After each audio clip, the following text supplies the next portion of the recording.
안녕하세요. 마음을 여는 대화의 기술 강의를 맡은 이재원입니다. 이번 시간에는 자활 현장에서 해결 중심적으로 공감하기라는 주제로 이야기를 나눠보고자 합니다. 사실 이번 강의를 위해서 저는 한국자활연수원을 통해서 현재 지역자활센터에서 일하고 계신 베테랑 실무자분들과 인터뷰를 진행했습니다. 제가 공부해서 알고 있는 내용을 일방적으로 전달하기보다는 현장에서 실제로 효과가 있는 공감 방법을 실무자에게 배워서 여러분과 나누고 싶었기 때문입니다. 그런데 이분들과 인터뷰를 하면서 약간 놀랐습니다. 왜냐하면 제가 대화를 나눠본 세 분 모두 자활 현장에서 일을 하시면서 대단히 해결 중심적으로 일을 하고 계셨기 때문입니다. 특히 이분들은 상대방 감정을 알아주는 공감과 관련해서도 제 전문 분야인 해결 중심 상담 원리를 적극적으로 활용하고 계셨습니다. 이번 시간 강의 내용은 바로 그 실무자 인터뷰 내용을 기초로 준비했습니다. 이번 시간에는 저와 대화를 나눠주셨던 자활 실무자 선생님들께서 실제로 사용하고 계시는 해결 중심 질문 3가지를 중심으로 이야기를 풀어나가려고 합니다. 이미 어느 정도 효과가 검증된 질문이기 때문에 이 강의를 들으시는 여러분께서 일하신 현장에서도 충분히 사용하실 수 있으리라 믿습니다. 먼저 첫 번째 질문을 제시하겠습니다. 그런데 잠은 잘 주무시나요? 질문입니다. 여러분께서 만나면서 도우시는 참여자분들 중에는 우울 등 여러 가지 정서적 어려움 때문에 힘들어하시는 분들이 많으실 겁니다. 아마도 이분들은 대개 자신이 겪고 있는 어려움을 마음속으로는 이미 아실 겁니다. 이런 분들은 알아도 인정을 못하고 계시겠죠. 혹은 어떤 분들은 자신이 어려움을 겪고 있다는 사실 자체를 인식하지 못하고 계실 수도 있습니다. 어느 쪽이든 참 안타깝고 어려운 상황이겠죠. 여러분들께서는 조심스러워서 함부로 건드리지 못할 수도 있습니다. 그런데 잠은 잘 주무시나요? 질문은 이런 상황에서 적절하게 사용할 수 있는 질문입니다. 이 질문을 자연스럽게 사용하기 위해서 우선은 현장에서 인테이크를 하실 때 사용하시는 양식 같은 것을 적극적으로 활용합니다. 체크리스트를 쓰시도록 안내하고 체크해 주신 결과를 보면서 들어갈 공간을 엿보는 거죠.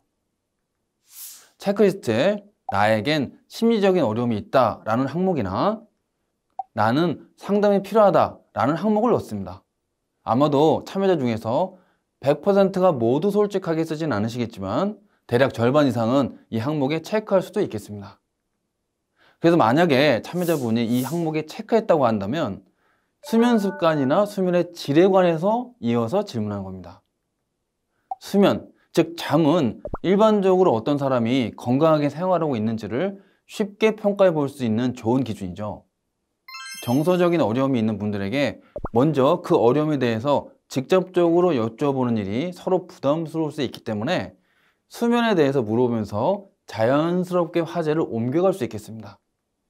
한편 참여자분께서 정서적 어려움과 관련해서 체크하지 않으셨더라도 여러 정황으로 볼 때 직감적으로 어려움이 있다고 판단되면 수면에 대해서 넌지시 질문할 수 있겠습니다. 즉, 그런데 잠은 잘 주무시나요? 라고 질문하는 겁니다. 그러면 참여자분께서 자연스럽게 주무실 때 힘드신 부분에 대해서 이야기를 해주실 겁니다. 사람이 잠을 제대로 못 자면 무거운 바벨을 드는 것처럼 온몸이 무거워지고 생기를 잃으니까요. 그러면 우리는 구체적으로 어떤 증상이 있으세요? 라고 질문하거나 그 힘들고 어려운 부분에 대해서 좀 상세하게 말씀해 주세요 라고 질문합니다. 여러분, 지금은 수면이라는 문을 따고 자연스럽게 들어온 상태이기 때문에 질문을 하실 때 너무 두려워하시거나 주저하실 필요는 없습니다. 적극적으로 그러나 친절하게 구체적인 내용에 대해서 자세히 물어보시면 됩니다. 혹시라도 참여자분께서 불편하신다면 알겠다고 말하고 나중에 여쭤보면 되겠습니다. 다음으로는 그 구체적 정서적 어려움에 대해서 기존에는 어떤 방법을 사용했는지를 물어봅니다. 만약에 본인이 사용해온 방법이 어느 정도 효과가 있다면 그 방법을 계속 적극적으로 사용해 보시라고 권하고 격려해 볼 수도 있겠습니다. 기존 방법이 얼마나 효과적이었는지를 알아보는 좋은 질문으로 그 방법이 도움이 되었나요? 라는 질문을 하시면 됩니다. 만약에 참여자가 도움이 됩니다 라고 답한다면 조금 더 자세하게 이 방법에 대해서 물어볼 수 있겠습니다. 그런데 심리 정서적 어려움이 있다고 체크리스트에 표시한 분들은 대개는 기존 방법이 크게 도움은 되지 않았다고 말씀하실 겁니다.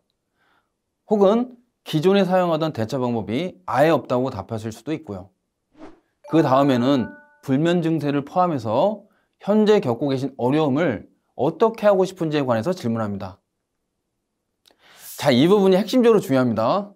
우리는 참여자분들에 대한 상한 마음이 있기 때문에 무슨 일이든 돕고 싶어 합니다. 하지만 본인이 충분히 동기부여되지 않았는데도 너무 앞서서 도와주려 하다가 힘들어할 때가 종종 있습니다. 그래서 잘못하면 우리가 이분들을 질질 끌고 다니게 되는 거죠. 그래서 정서적인 어려움과 관련해서 힘들고 어려운 증세를 겪고 계신 분들에게 그 힘든 상황을 본인이 벗어나고 싶어 하는지를 직접적으로 물어서 확인하는 과정이 매우 중요합니다. 그래서 이렇게 물어보는 거죠. 선생님은 지금 겪고 계신 이 어려움이 지속되길 바라시나요? 라고요. 당연히 고통과 어려움이 지속되길 바라는 사람은 없겠죠. 아니다, 이제 그만 괴로우면 좋겠다 라고 말씀하시겠죠.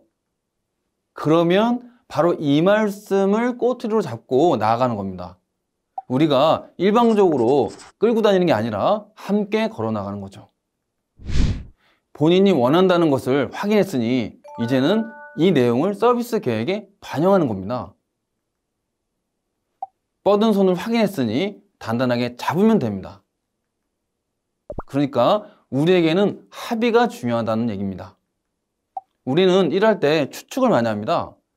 ISP 같은 걸 짤 때 이 서비스가 저분에게 도움이 될 거야, 혹은 저분에게 필요한 거야, 이런 식으로요. 하지만 추측을 해서 서비스 계획을 짜거나 하면, 즉 본인이 직접 확인해 주거나 동의를 해주지 않으면 우리가 아무리 열심히 도와도 해결되거나 개선되지 않을 때가 있습니다.